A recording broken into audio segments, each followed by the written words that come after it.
Magandang araw sa inyong lahat at welcome sa aking channel.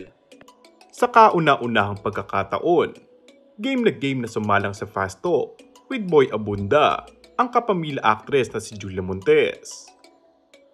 Sa panayam ni Boy Abunda kay Julia, pinag-usapan nilang upcoming movie ng actress kasama ang kapuso actor at Asia's multimedia star na si Alden Richard na pinamagatang 5 breakups in a romance.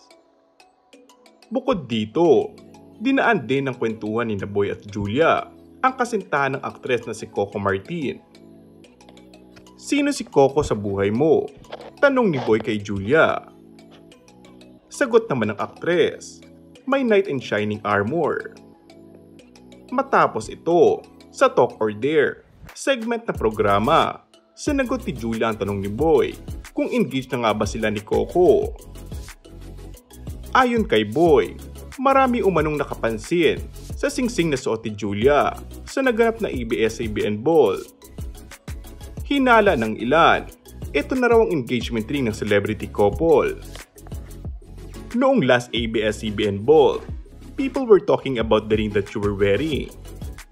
People were speculating, is that an engagement ring? Kasal na ba si Julia at si Coco? Ani ni Boy. Pagpapatuloy ng tanong ng batikang TV host, Julia, may questions, engaged na ba kayo ni Coco? Kasal na ba kayo? Ano ba ang inyong estado ni Coco Martin? Would you like to talk or dare? Pinili naman ni Julia ang talk dahil mas pressure umano sa kanya ang sumayaw kung pipiliin niya ang dare. Sagot ni Julia, let's cross the bridge when we get there. I am happy, Tito Boy, nakangiting sinabi ni Julia.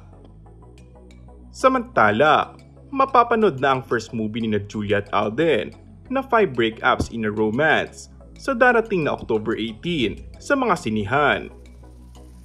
Samantala, matatanda lumabas ang iba't ibang espekulasyon ng netizens matapos ibahagi ng handler ni Julia na si Mac Merla ang larawan ng kamay ng aktres na suot-suot ang isang bonggang singsing sa naturang event.